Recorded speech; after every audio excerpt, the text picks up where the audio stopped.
Quick question, how many goose make a geese?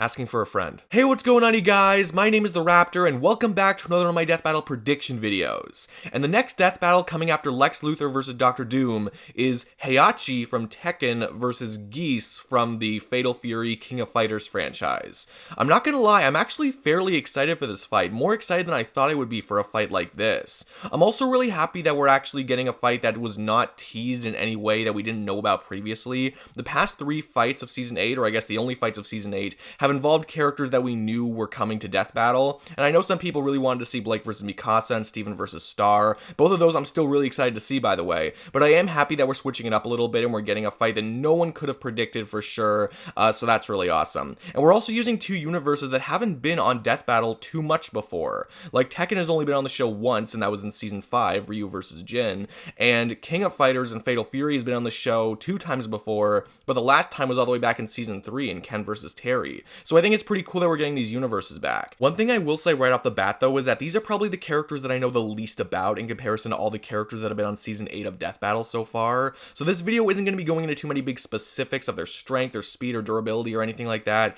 It's just going to be me using the research that I've done and the information that I know to try to predict this episode of Death Battle. And who knows, maybe I'll get it right. So yeah, let's get on with it. Just to get this out of the way real quick, because I know some people are going to bring it up in the comments, so I just want to get it out of the way. If we were to look at other Death Battles that involved these series before, then it seems that Heihachi has the overall advantage in terms of stats. Like, if we were to look at the feats and the scaling and everything like that they attributed to Terry versus everything that they attributed to Jin, and if we were to apply similar numbers to Geese and Heihachi respectively, then it just seems that in terms of strength, speed, and durability, Heihachi has the overall advantage. However, of course, it's not that simple. We know that Death Battle isn't always accurate with these kinds of numbers, and this isn't anything new, but I do personally believe that both of these characters, you know, Terry and Jin, and just the universes in general, should be capable of reaching higher heights than what they said. Like, for example, like for Terry, I believe they put him at like Mach 2 speeds by scaling to a guy who can move in Mach 2 speeds, and they said that he could destroy a factory. Like, not when looking at who he fought, but just looking at his own personal feats. I think the best thing they said for him is that he could destroy a factory. And when it came to Jin, you know, in Devil form, he was able to, you know, fly out of orbit at around Mach 32 speeds, I believe. And then there was the whole thing about how he scales to Kazuya, who in Devil form survived that, I think, near 4 megaton laser, and he was also able to kick off a volcano's eruption, which was 100 megatons as a highball or something like that. I don't remember exactly.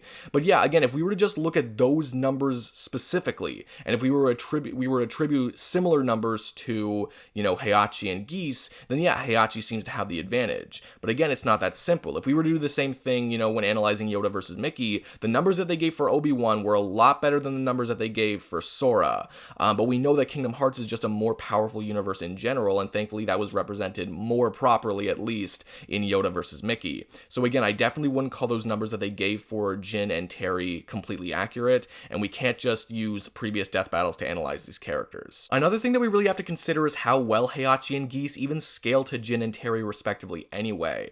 Like, if you were to look at the fights that Terry and Geese have had, you know, Terry has been able to defeat Geese multiple times, they fought multiple times by the end of the lore, and Terry was able to defeat Geese multiple times just through his own skill and his own power. You know, he didn't have any outside help or anything like that, he was just able to do it on his own, which means that Geese might not be able to pull off every single thing that Terry can pull off. And when it comes to Heihachi, he doesn't even have the devil gene. You know, his son Kazuya and his grandson Jin have the devil gene, and they can access a devil form, but, you know, Heihachi is not able to do that. And yet he was still able to take direct attacks from Kazuya while he was in his devil form. So, you know, it's kind of weird. What do you look at? Do you look at the classification, or do you look at the feats? Like, do you say that Heihachi is definitely below the devil form because he doesn't have it? Or do you say that he's definitely on par with the devil form because he was able to take attacks from, you know, Kazuya while he was in his devil form?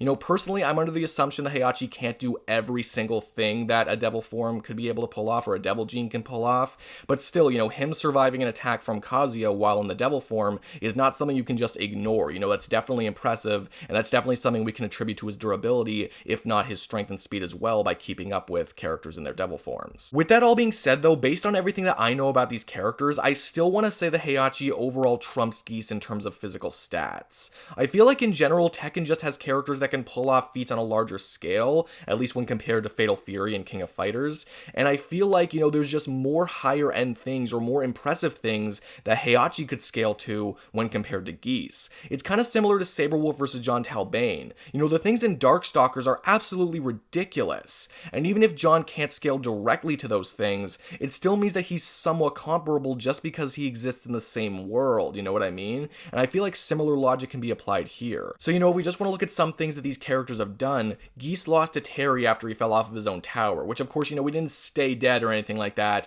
but, he was still defeated after that happened. Whereas when it comes to the characters in the Tekken universe, Heihachi included, it just seems like they're able to survive similar things or greater things, and they're able to withstand them more easily. Like how Jin was able to survive a fall from orbit when he was in his devil form. And I'm not trying to pretend like these are the upper limits of their capabilities, because they're definitely not, but still, just looking at, on average what they're able to survive and what they're able to withstand, it just seems like the Tekken characters are able to withstand greater things more easily, just from what I'm picking up from it.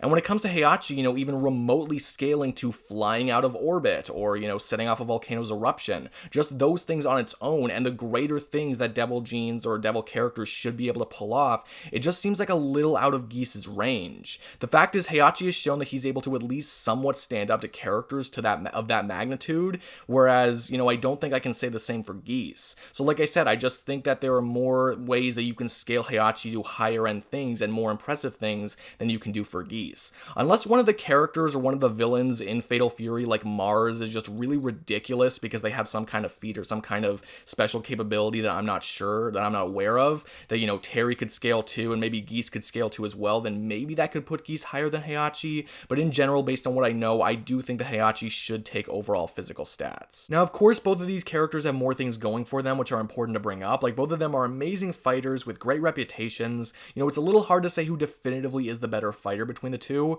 at least for me. But when it comes to their special abilities, Geese can acquire chi from the earth for various energy attacks. He's got a number of energy attacks at his disposal. He also has some sort of heightened awareness sense of his surroundings of sorts, something like that. And he's also got his counter attack, which can counter all kinds of up-close assaults, which is really impressive. Now, when it comes to Heihachi, he can also use chi, but it's mainly just to increase his strikes and to increase his endurance, something he's really known for, by the way. He can also, generate electricity through some of his strikes, and I believe he also has some other deadly techniques, like I believe he can induce paralysis through one of his techniques, though I'm not 100% sure about that. Regardless, though, when just looking at all of their abilities, just like through a straight checklist, or like by numbering them, like how many different abilities they have, it's possible that Geese does have the versatility advantage, even though a lot of his abilities are just, energy based. And when it comes to the durability levels of both of the characters based on their respective worlds, I'd want to say that the energy attack shouldn't prove that much of a challenge for Heihachi power-wise. If anything, I just feel like they're going to keep him at a distance. And that's another interesting thing to think about too, because even if Geese's energy attacks wouldn't be able to do too much physical damage to Heihachi,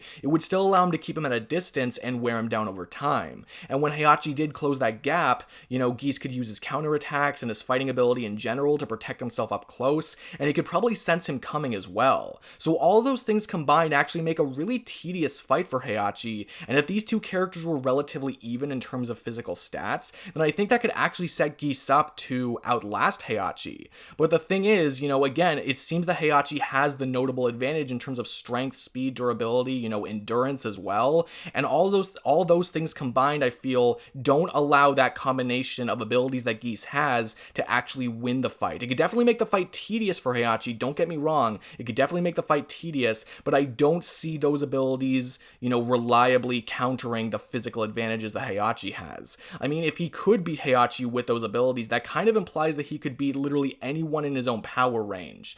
And, that's obviously not true because Terry has beaten Geese multiple times. So I think in general, the physical advantages are more reliable in this fight, especially when you look at Heihachi's endurance. I definitely don't see Geese being able to outlast Heihachi with that kind of endurance. So I think that the physical advantages are more reliable to side with, so that's where I'm siding. Of course, I could be totally wrong with this fight, and my goal is not to get every single prediction that I do on this channel correct. It'd be awesome if that did happen, I just know that that's not going to happen. This definitely seems like one of the closer fights of Season 8, and I am still pretty excited for it, as I said before. And again, maybe Geese has some weird thing, or he scales to some weird thing that actually puts him further ahead of Heihachi. But based on what I know about these characters, and based on where I think the advantages lie, I just think that Heihachi winning is the more reliable outcome. I think it's more likely than Geese winning, but that's just my opinion. I want to hear what you guys have to say. play? Who do you think is going to win? Let me know down in the comments below. I'd really like to hear what you guys have to say. If you enjoyed this video, please give this video a like, comment your comments down below, subscribe if you could too, that would be amazing. But no matter what you guys do, thank you all so much for watching. I really do appreciate it. And that's it for me. I will see all of you guys in the next video. Peace out.